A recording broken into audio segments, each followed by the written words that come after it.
School PS Patel 39 વર્ષનો મારો અનુભવ છે એનો હું ટીચિંગમાં ઉપયોગ કરું છું। મારી જુદી જુદી મેથડ જે હું સમજાવતો જાઉં છું। ગુજરાત રાજ્ય લેવલે કેઆરપી આરપી તેમજ શિક્ષણના તમામ ક્ષેત્રોમાં લેખન સહિત તમામ જગ્યાએ કામ કરેલું છે। એવા મારા બહોળા અનુભવનો હું ઉપયોગ મારા ટીચિંગ દરમિયાન કરું છું। મારો લાભ અવશ્ય લેજો એવું ખાસ જણાવું છું। Good morning all friends.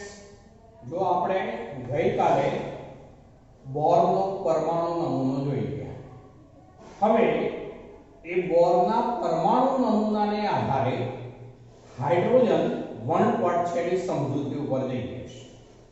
આપણે એવું જોઈ ગયા કે આ કેન્દ્ર છે, કેન્દ્રની આસપાસ આ વિવિધ વર્તુળાકાર માર્ગ જે હોય એની અંદર ઇલેક્ટ્રોન પરિભ્રમણ કરતા હોય છે।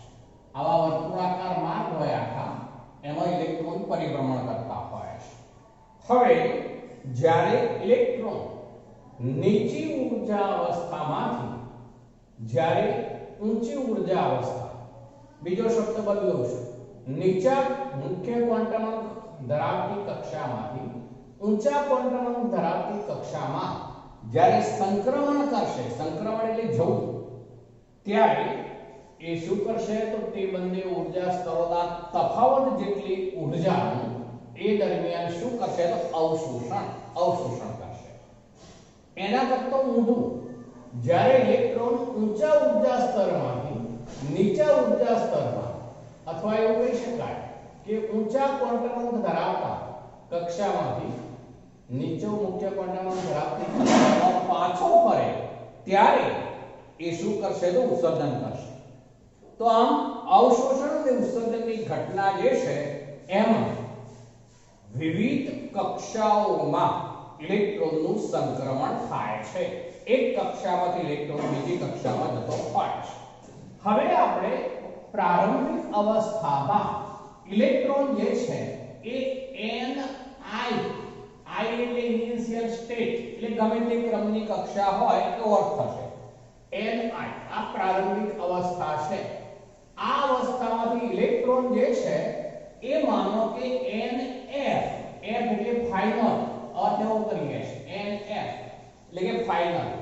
તો પ્રારંભિક અવસ્થામાંથી ઇલેક્ટ્રોન અંતિમ અવસ્થામાં જાય છે ત્યારે તે બંને ઊર્જા સ્તરોના તફાવત જેટલી ઊર્જાનું એને અહીંયા જે છે કો તો અવશોષણ કો તો ઉત્સર્જન કરેલું હોય, પણ અહીંયા અહીંથી આમાં જાય તો અવશોષણ જ થયું હોય, પણ જો આમાંથી આમાં જાય તો ત્યારે આ ni કહેવાય, આ nf કહેવાય।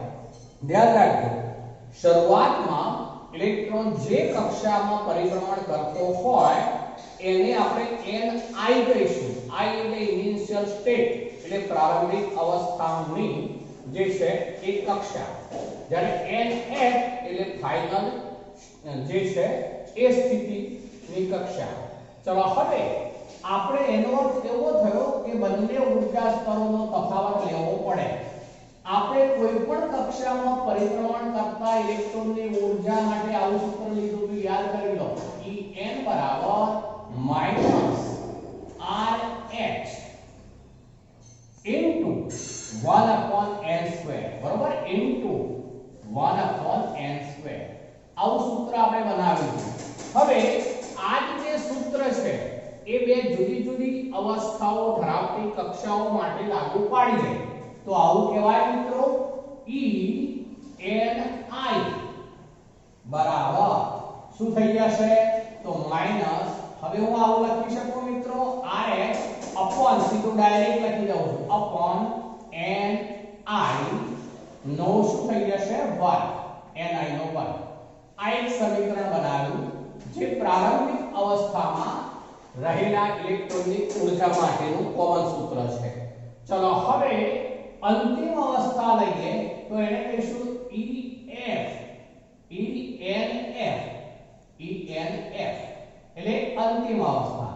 અંતિમ અવસ્થામાં ઊર્જા શું થાય મિત્રો તો માઈનસ, પછી શું થશે RH અપોન શું લેવાશે NF નો વર્ગ, બરોબર ને, આ નંબર 2 થઈ ગયા છે।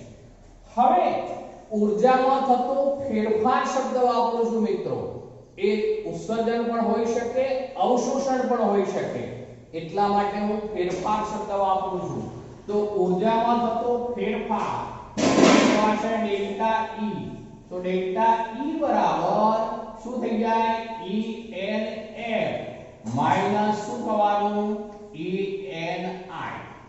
આપણે ENF માઈનસ ENI કરીએ છીએ. ચલો હવે બંને ઊર્જાનો તફાવત લઈએ છીએ. આ જે છે એ પહેલા મૂકું છું જુઓ તો માઈનસ RH અપોન શું થઈ ગયું? NF². ચલો આ માઈનસ ચિહ્ન તો ફરીથી માઈનસ કરું છું, ધ્યાન રાખજો. આ માઈનસ એટલે આ માઈનસ ચિહ્ન કર્યું મેં, અને હવે આ કિંમત મૂકવી પડશે. ચલો એ કિંમત છે કૌંસમાં મૂકું છું minus RH upon NI². RH upon NI². ચલો હવે અહીંયા માઈનસ માઈનસ શું થઈ જાય? તો પ્લસ થઈ જાય મિત્રો. તો હવે આપણે RH ને કોમન કાઢીએ છે. જોજો આ પ્લસ થઈ ગયા, RH ને કોમન કાઢીએ છે. તો RH એટલે શું? રીડબર્ગ અચળાંક. યાદ કરી લો. તો RH કોમન કાઢ્યા આપણે, તો કૌંસની અંદર શું લખાશે મિત્રો?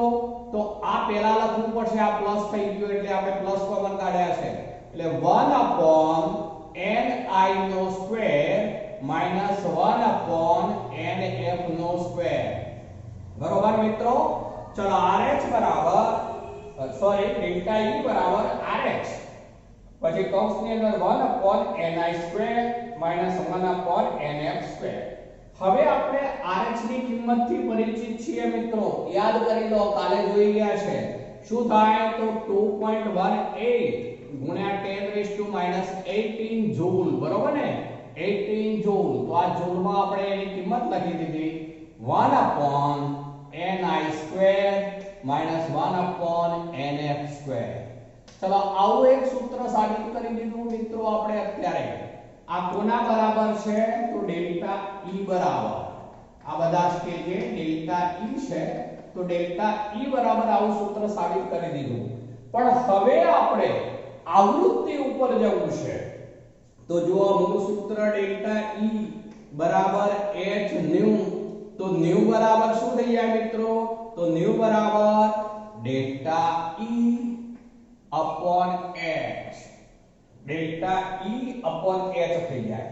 હવે આ સૂત્રમાં હું ડેલ્ટા E ની આ કિંમત મૂકી દઉં છું. જુઓ તો આવૃત્તિ ન્યુ બરાબર ડેલ્ટા E ની આ કિંમત મૂકું છું 2.18 ગુણ્યા 10⁻⁻18 જૂલ છે. આ joule into 1 upon NI² minus 1 upon NF².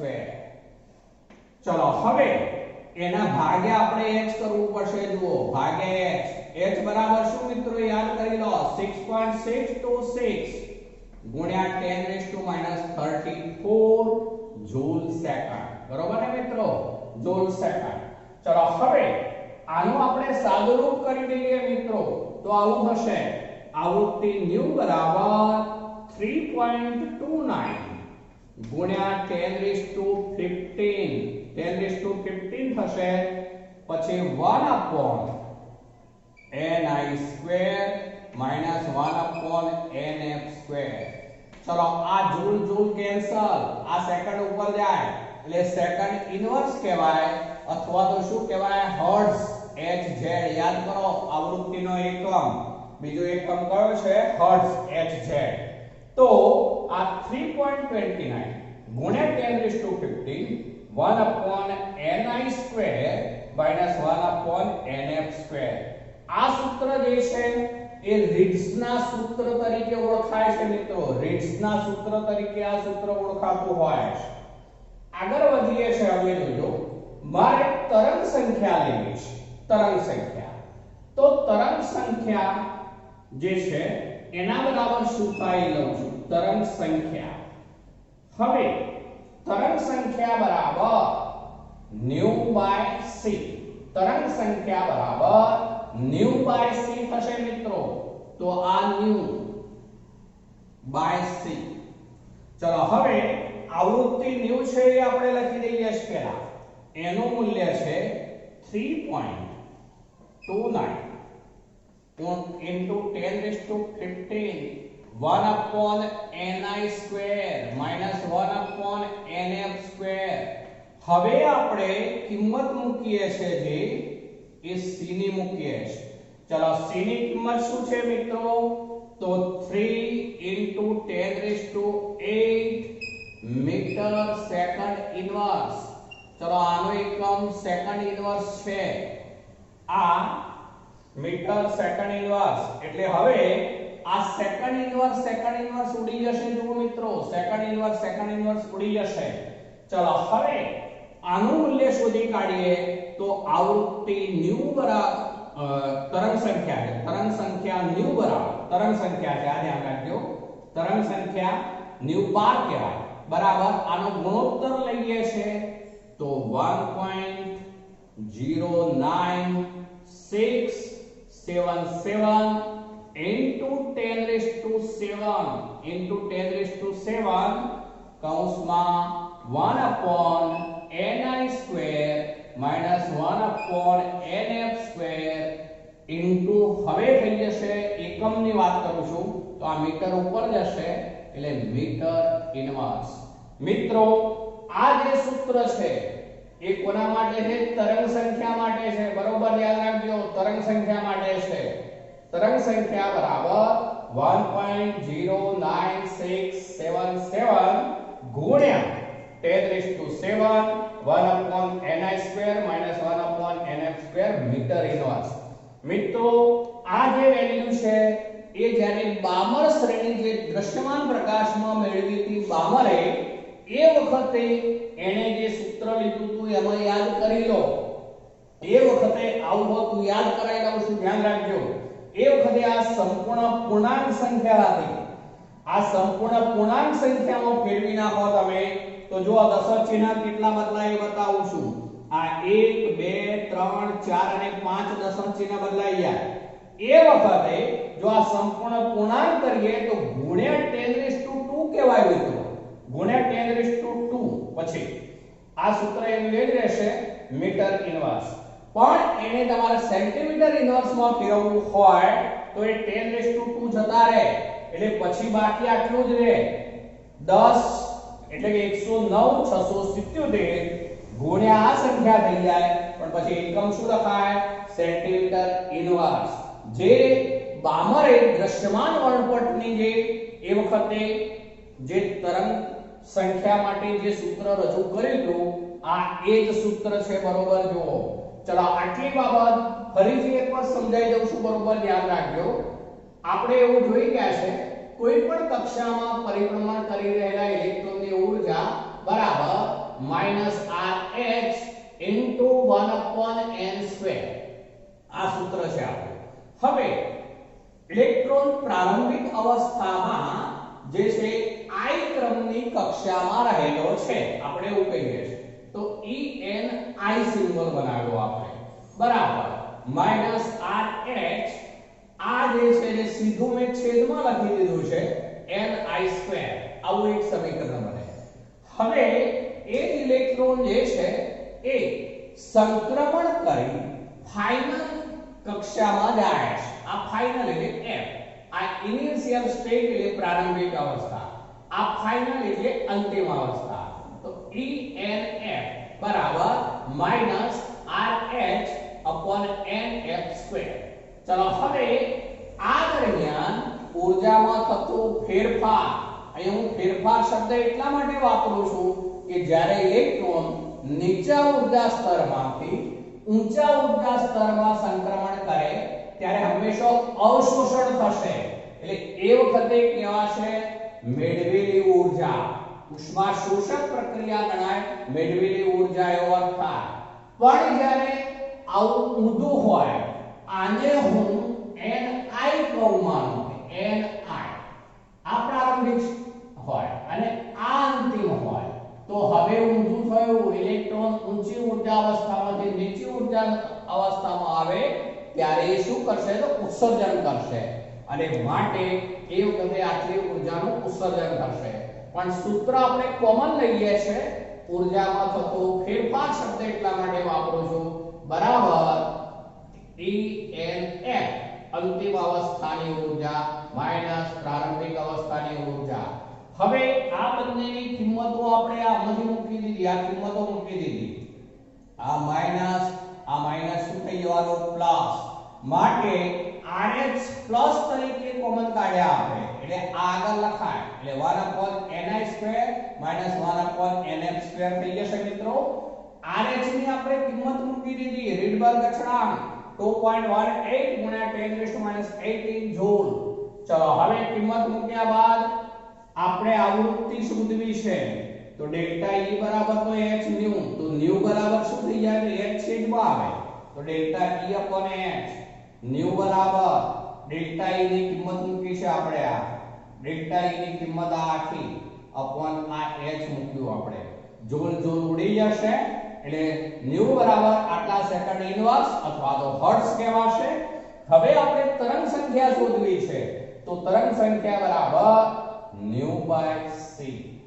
તો આ જે ન્યુ આવેલું છે એને c વડે પ્રકાશનો વેગ 3 × 10⁸ મીટર સેકન્ડ ઇનવર્સ વડે ભાગી દીધા, તો આ તરંગ સંખ્યા માટેનું જે સૂત્ર આવ્યું, જે દ્રશ્યમાન વર્ણપટ વખતે બામર વૈજ્ઞાનિકે જે રજૂ કર્યું હતું તે જ છે મિત્રો. પણ ત્યાં શું લખતા હતા આપણે ફરીથી યાદ કરાવી દઉં છું.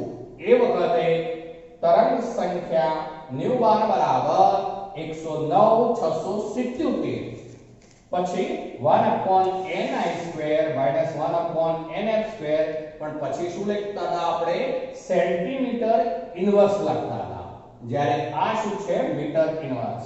હવે આપણે આને 1/λ પણ લખી શકીએ મિત્રો, તો આવું પણ સાથે જ જોડી દઉં છું હું.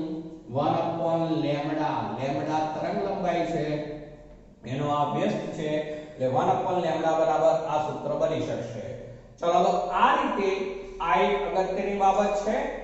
હાઇડ્રોજન વર્ણપટમાં આવું ઉત્સર્જન થવાને કારણે અથવા અવશોષણ થવાને કારણે વિવિધ રેખાઓ જોવા મળતી હોય છે, એ બાબતની સમજૂતી આના ઉપરથી આપી શકાય છે. હવે આ જે સૂત્રો છે એના પર આધારિત કેટલાક દાખલાઓ છે, આપણે એ દાખલાઓ ઉપર જવું છે. હાઇડ્રોજન વર્ણપટ જે આપણે મેળવ્યો હતો મિત્રો, એમાં યાદ કરો વિવિધ આવૃત્તિઓ ધરાવતી વિવિધ રેખાઓ જોવા મળતી હતી. હવે સવાલ એ થાય કે હાઇડ્રોજન પરમાણુ પાસે તો માત્ર એક જ ઇલેક્ટ્રોન છે, પણ તેમ છતાં શા માટે લાઇમેન, બામર, પાસ્ચન, બ્રેકેટ અને ફંડ શ્રેણી જેમાં વિવિધ આવૃત્તિઓ ધરાવતી વિવિધ રેખાઓ જોવા મળતી હતી?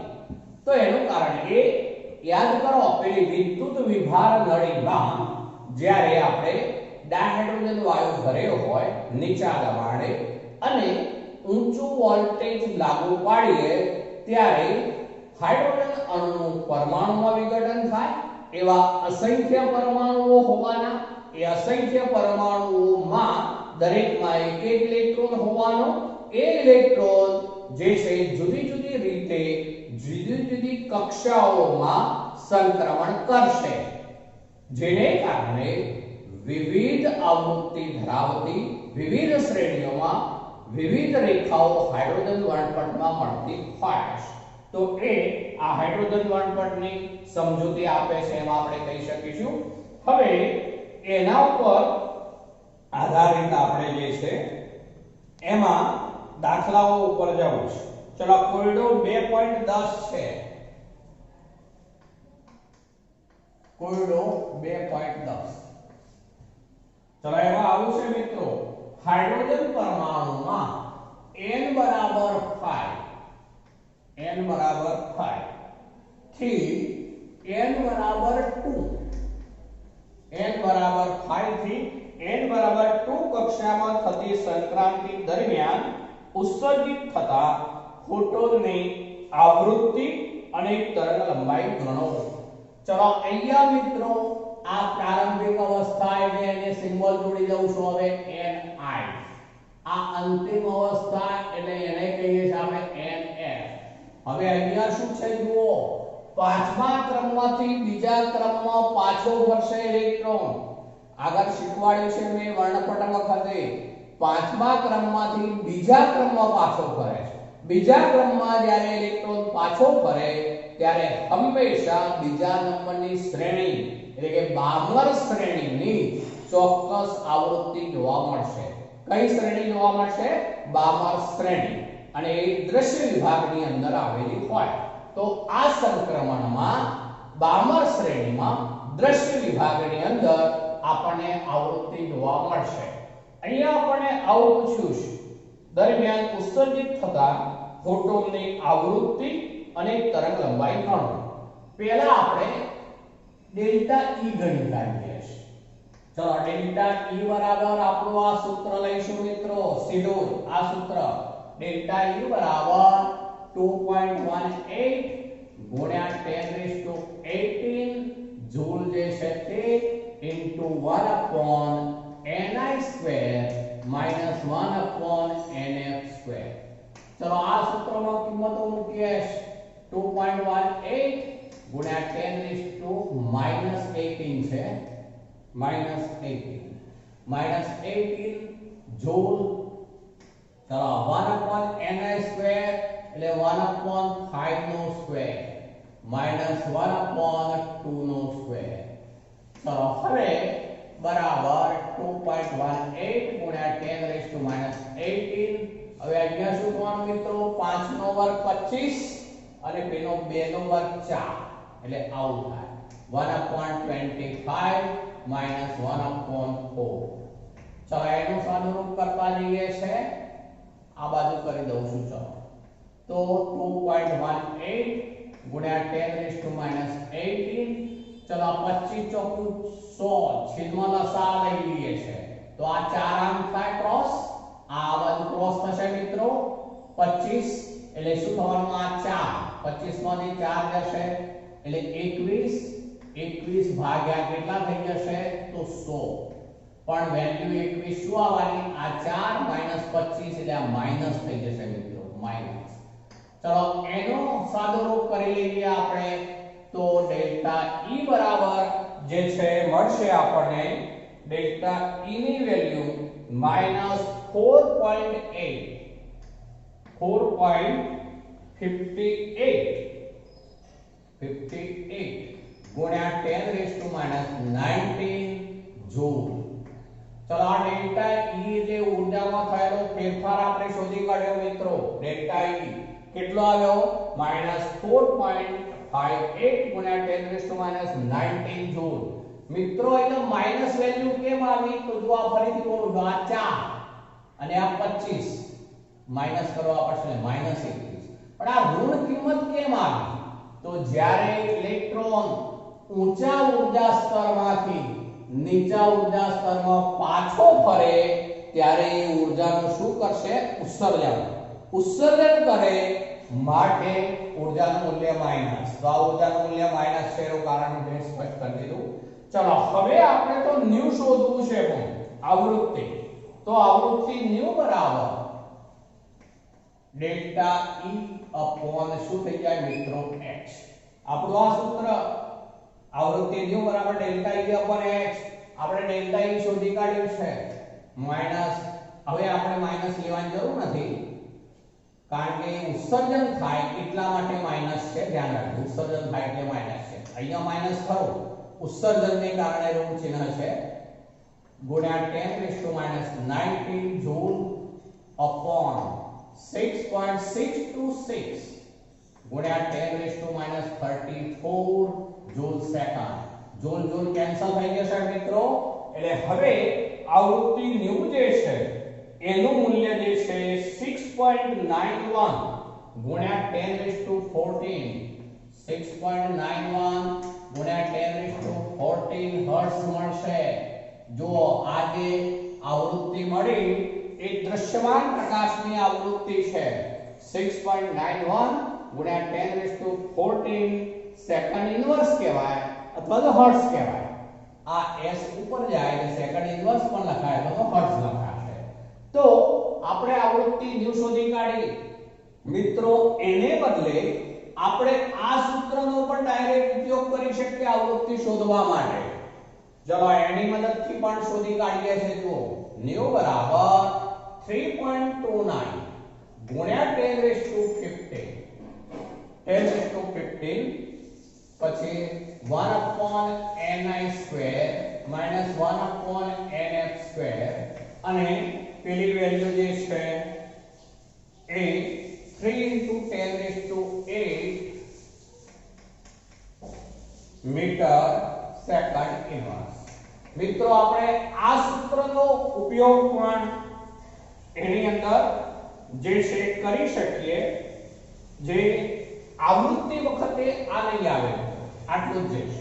આવૃત્તિ ન્યુ બરાબર આ આવે આ જે છે 3.29 ગુણ્યા 10 raised to 15 બરોબર. જો આ સૂત્ર આપણું 3.29 ગુણ્યા 10 raised to 15 1 upon ni square minus 1 upon nf square. તો 3.29 ગુણ્યા 10 raised to 15 1 upon ni square એટલે 5 નો વર્ગ minus પેલું થશે 2 નો વર્ગ. આનું સાદુરૂપ કરીએ તો પણ જવાબ આ થશે મિત્રો. હું હવે એનો સાદુરૂપ કરતો નથી, એનાની જેમ જ થશે સાદુરૂપ. તો ચલો 3.29 ગુણ્યા 10 raised to 15 આ 1 upon 25 minus 1 upon 4 એટલે પેલો minus 21/100 થઈ જશે. 3.29 ગુણ્યા 10 raised to 15 ઇન્ટુ થઈ જશે શું તો minus 21/100. તો હવે આ જવાબ થઈ જશે 6.91 ગુણ્યા 10 raised to 14 હર્ટ્ઝ અથવા તો સેકન્ડ ઇન્વર્સ. તો આ સૂત્રનો ઉપયોગ કરીને ડાયરેક્ટ પણ ગણી શકાય, આ રીતે પણ ગણી શકાય. આપણે બુક્સમાં આ રીતે ગણીને આપ્યું છે. મે આ ડાયરેક્ટ બીજા એક સૂત્રનો ઉપયોગ કર્યો જે રિટ્ઝના સૂત્ર તરીકે ઓળખાય છે મિત્રો. આવૃત્તિ ન્યુ બરાબર 3.29 ગુણ્યા 10 raised to 15 1 upon ni square minus 1 upon nf square. એટલે આપણે આ ગણવાની જરૂર નહીં પડે. 3.29 ગુણ્યા 10 raised to 15 આ કિંમતો મૂકી દીધી, બંનેને સાદુરૂપ કરી લીધું. ચલો અહીંયા બીજું પણ માંગ્યું છે આપણી પાસે તરંગ લંબાઈમાં. હવે તરંગ લંબાઈ લેમ્ડા ગણવાની છે મિત્રો.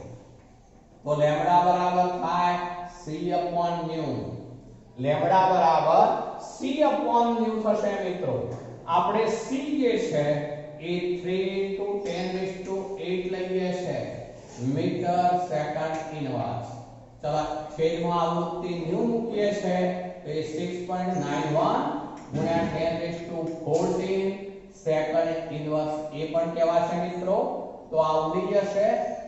તો મીટરની અંદર જે વેલ્યુ છે એ આવી થશે. હવે જુઓ મીટરની અંદર વેલ્યુ મળશે આપણને એ 0.434 ગુણ્યા ચલો આ બેનો ગુણોત્તર એટલો થઈ જશે. આ ઉપર લઈ જઈએ એટલે ગુણ્યા શું થઈ જશે 10 raised to -6 મીટર.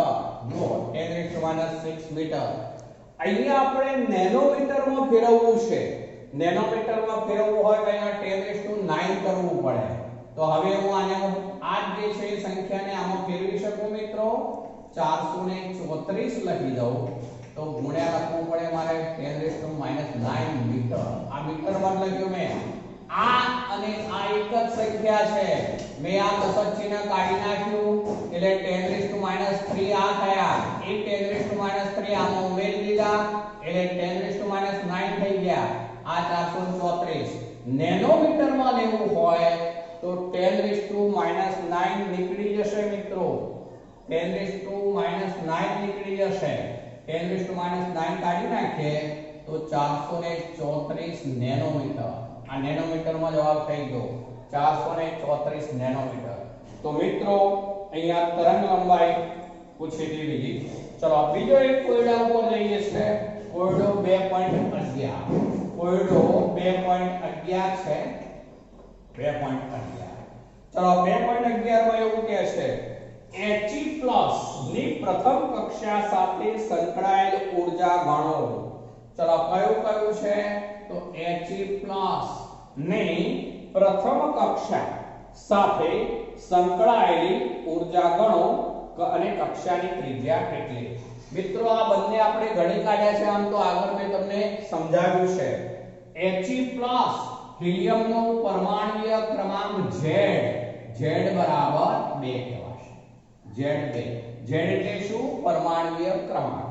ચલો હવે એક ઇલેક્ટ્રોન ધરાવતી કોઈ પણ પ્રણાલી જે છે એમાં કોઈ પણ કક્ષામાં રહેલી ઇલેક્ટ્રોનની ઊર્જા E બરાબર આપણે આવું સૂત્ર તાર્યું છે -2.18 ગુણ્યા 10⁻18 ઇન્ટુ. હવે જોજો જ્યારે હાઇડ્રોજન સિવાયના તત્વો હોય ત્યારે આના ગુણાકારમાં આવશે Z2 અને છેદમાં શું આવે તો n2, છેદમાં n2. આ હાઇડ્રોજન સિવાયના તત્વો માટે છે. તો અહીંયા આપણે Z ની કિંમત 2 મૂકવી પડે, તો બરાબર -2.18 ગુણ્યા 10⁻18 ગુણ્યા 2 નો વર્ગ ભાગ્યા, ચલો શું થઈ જશે n2. અહીંયા આપણે એવું કહ્યું છે He+ ની પ્રથમ કક્ષા એટલે આ તો 1 જ છે, તો આ 1 નો વર્ગ તો શું થાય મિત્રો 1 જ થવાનું, પણ આ ગુણ્યા 4 થઈ જશે. જુઓ ગુણ્યા 4 એટલે આપણે આગળ કર્યું તો યાદ કરી લો. આ 1872 અને 4 ગુણા 8 એટલે -8.72 ગુણ્યા 10⁻18 બરોબર, -8.72 ગુણ્યા 10⁻18. ચલો એનો એકમ શું થશે મિત્રો તો જૂલ. આ જૂલમાં મળશે. હાઇડ્રોજન સિવાયના પરમાણુઓ માટે આપણે Z2 લેવું પડશે. હાઇડ્રોજન હોય તો Z ની કિંમત 1 જ થાય, એટલે 1 નો વર્ગ 1 જ થાય, એટલે એમાં ફેર નહીં પડે. પણ હાઇડ્રોજન સિવાયના તત્વો માટે He+ માટે Z ની કિંમત 2 લઈશું. લિથિયમ 2+ માટે Z ની કિંમત કેટલી લેવાની તો 3, Z ની કિંમત 3 લેવાય. અને Be3+ માટે Z ની કિંમત લેવાય 4 મિત્રો. ચલો હવે અહીંયા આપણને બીજું કક્ષાની ત્રિજ્યા પણ કહી છે. તો કક્ષાની ત્રિજ્યા તો એને માટે સૂત્ર આપણે બનાવ્યું હતું યાદ છે. R બરાબર શું હતું તો 52.9 પિકોમીટરમાં આપણે લીધું. 52.9 પછી શું આવતું હતું ઇન્ટુ આ A0 છે ઇન્ટુ શું આવતું હતું આપણે યાદ કરી લો. તો કક્ષાનો ક્રમ જે હોય એ કક્ષાનો ક્રમ એટલે n2 એનો વર્ગ કરવો પડે અને અપવન છે, આવું સૂત્ર હતું. આ શાને માટે હતું પિકોમીટર માટે. આપણે બે રીતે આને ગણી શકીએ. આપણે આ સૂત્રનો ઉપયોગ કરવો છે, પછી નેનોમીટરમાં ફેરવી લઈશું ત્રિજ્યા છે. ચલો તો આવું થશે 52.9. પછી અહીંયા આપણે પ્રથમ કક્ષા જ કહી છે એટલે 1 નો વર્ગ, પણ Z ની કિંમત 2 થઈ જશે મિત્રો. યાદ કરો એ વખતે આપણે આવું ભણ્યું હતું. આ 26 દુના 52 અને 45 દુ 90 એટલે 26.45 પિકોમીટર. pm માં આવ્યા પિકોમીટર. 26.45 પિકોમીટર. આપણે જો નેનોમીટરમાં ફેરવવું હોય તો આ 52.9 રાખ્યા છે એમને એમ રાખી પિકોમીટર ગણ્યા 12 એને 1000 વડે ભાગવું પડે. આને 1000 વડે ભાગી દઈએ તો આવું થઈ જવાનું 26.45 ભાગ્યા 1000 કરી દઈએ ભાગ્યા 1000. તો 3 દશક ચિહ્ન આમ ખસવું પડે એટલે આવું થઈ જાય મિત્રો 0.02645 0.02645.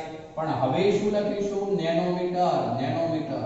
આપણે કેટલા સ્થાન આ બાજુ ખસ્યા તો જુઓ અહીંથી ખસ્યા આપણે 1 2 અને 3, તો 0.02645 નેનોમીટર. તો આપણે પિકોમીટર માં ફેરવ્યા બાદ પિકોમીટર વાળા સૂત્રનો ઉપયોગ કર્યો. પિકોમીટર માં આપણે r શોધી એનું નેનોમીટરમાં રૂપાંતર કર્યું. બુક્સની અંદર મિત્રો આ સૂત્ર જે છે એને જ નેનોમીટરમાં ફેરવી નાખ્યું છે. એને જો નેનોમીટરમાં આપણે લખવું હોય તો અહીંયા 1000 વડે ભાગી દેવાના. અહીંયા 1000 વડે ભાગી દો એટલે શું થઈ જાય પછી તો 0.052 n2 છેદમાં z. પણ આપણે પેલા જુદા જુદા સૂત્રો યાદ રાખવામાં તકલીફ પડે એટલે આપણે આગળ આ સૂત્રનો ઉપયોગ કરેલો છે. r બરાબર 52.9 એટલે કે A0 into n સ્ક્વેર છેદમાં z પણ એટલા પિકોમીટર છે એ ધ્યાનમાં રાખવાનું.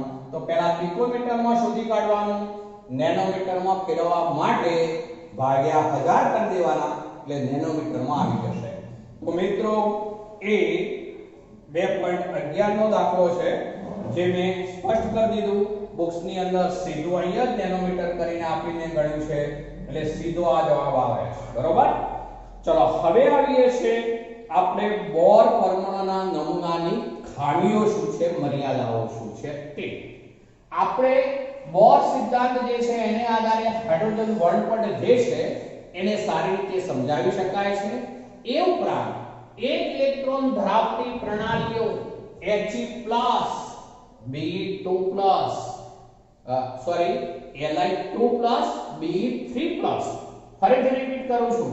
જે બોર સિદ્ધાંત છે એને આધારે આપણે હાઇડ્રોજન પરમાણુ ના વર્ણપટની સંપૂર્ણ સમજૂતી આપી શકીએ છીએ.